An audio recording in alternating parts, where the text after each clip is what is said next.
London में ही रहती है, पाकिस्तान में नहीं रहती। अपने देश पाकिस्तान को छोड़ दिया इन्होंने, लेकिन ये अब क्या करती है कि पाकिस्तान के बारे में इन्होंने बोलना छोड़ दिया, क्योंकि उसे तो छोड़ दिया इन्होंने, कोई मतलब नहीं रखा कि पाकिस्तान तो अच्छा है। लेकिन ये लगातार भारत को टारगेट करती रहती है, कुछ ना कुछ भारत के बारे में उल्टा सीधा बोलती रहती है। ये है कश्मीरी पत्रकार याना मीर, जो हाल ही में यूके के पार्लियामेंट में जो संकल्प पर्व हुआ था उसमें इन्होंने अपनी स्पीच में कहा है कि I am not a Malala और I am safe in my country India. इन्होंने कहा है कि मैं मलाला यूसुफजाई नहीं हूं और मैं अपने देश भारत में पूरी तरह सुरक्षित हूं, इन्होंने ये कहा है। ये आगे आप देख सकते हो कि ये the Indian express, the economics times ने भी इनके ऊपर ये एक्सटेटमेंट छापा है कि इन्होंने क्या बोला है। जरूरी ये नहीं है ये वो पार्लियामेंट है जिसमें इन्होंने स्पीच दी है अपनी।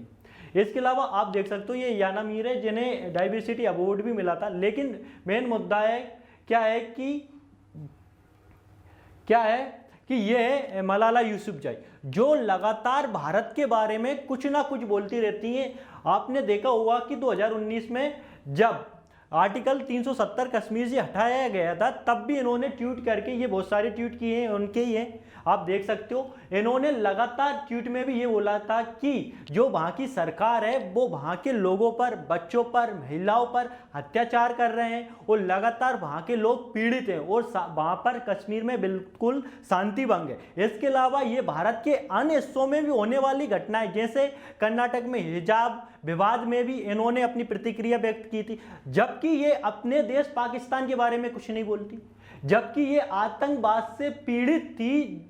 जब 2009 में इनकी डायरी गुल मकई नाम से बीबीसी के पास गई थी, जो यूके की एक न्यूज एजेंसी है, उसको इन्होंने भेजा था, तब ये चर्चा का विषय बनी। इसके बाद 2012 में स्वात घाटी में तालिबानों ने इनके ऊपर गोलियां चलाई थी, क्योंकि ये राइट टू एजुकेशन को लेकर सामने आई थी। उस समय ये अपने देश से, फिर इसके बाद 2012 में इलाज हुआ। इसके बाद इन्हें आप ये पता है कि लंदन में रेफर कर दिया गया था और आजकल ये लंदन में ही रहती है, पाकिस्तान में नहीं रहती। अपने देश पाकिस्तान को छोड़ दिया इन्होंने। लेकिन ये अब क्या करती है कि पाकिस्तान के बारे में इन्हें बोलना छोड़ दिया, क्योंकि उसे तो छोड़ दिया इन्होंने, कोई मतलब नहीं रखा कि पाकिस्तान तो अच्छा है। लेकिन ये लगातार भारत को टारगेट करती रहती है, कुछ ना कुछ भारत के बारे में उल्टा सीधा बोलती रहती हैं, जबकि अपने देश पाकिस्तान के बारे में जहां पर वो आतंकी घटनाएं हो रही हैं, तालिबानों ने इनके ऊपर गोलियां चलाई थी, जहां पर आज भी शिक्षा का स्तर गिरा हुआ है, डेमोक्रेसी नाम की कोई चीज नहीं बची है वहां पर। कभी ईरान सर्जिकल स्ट्राइक कर रहा है तो कभी कुछ हो रहा है, कभी चुनाव में धांधली हो रही है, उसके बारे में ये बिल्कुल बात नहीं करती। लेकिन इन्हें पता नहीं क्या बात है कि ये भारत के बारे में मुद्दे जरूर उठाती और लगातार उठाती रही। इसी पर गुस्सा खाए याना मीर ने बोला है कि मैं तुम्हारी जैसी नहीं हूं, मैं अपने देश भारत में सुरक्षित हूं और मैं कश्मीर में बिल्कुल शांति प्रिय ढंग से रहती हूं।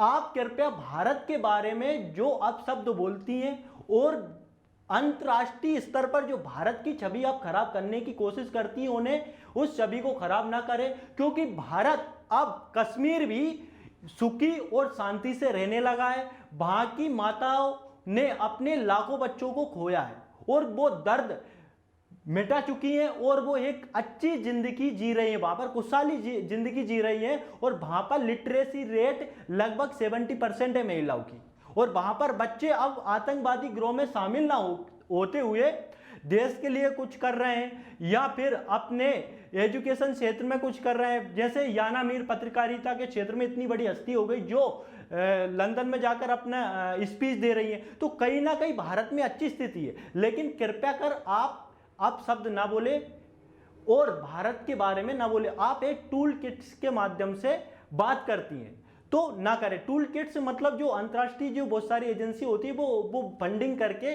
किसी को बोलने के लिए बोलती हैं, तो इनकी छवि बहुत अच्छी है अंतर्राष्ट्रीय स्तर पर, तो ये कहीं ना कहीं अब भारत की छवि को खराब करने की कोशिश करती हैं। इसी से परेशान होकर याना मीर ने इनके ऊपर बोला था।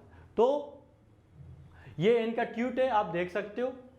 जिसके अलावा ये कश्मीर है और ये पीओ के ऊपर जिसके बारे में ये बोलती रहती है। लेकिन अब कश्मीर आप जानते हो कि भारत का सबसे सुनहरा जो बन गया है, सुनहरी जगह जो है वो अब कश्मीर ही है। तो भारत में पूरी तरह से शांति है और यही उन्होंने बोला है। इसके अलावा ये मलाला यूसुफजई से निवेदन है कि वो भारत के बारे में कृपया आप शब्द ना बोले और ना कहें, अपने देश पाकिस्तान को देख लें, इसके बाद भारत के बारे में बात करें। तो इसी के साथ अपन ये कार्यक्रम यहीं पे समाप्त करते हैं। तो जय हिंद, जय भारत, मिलते हैं एक नई एपिसोड के साथ।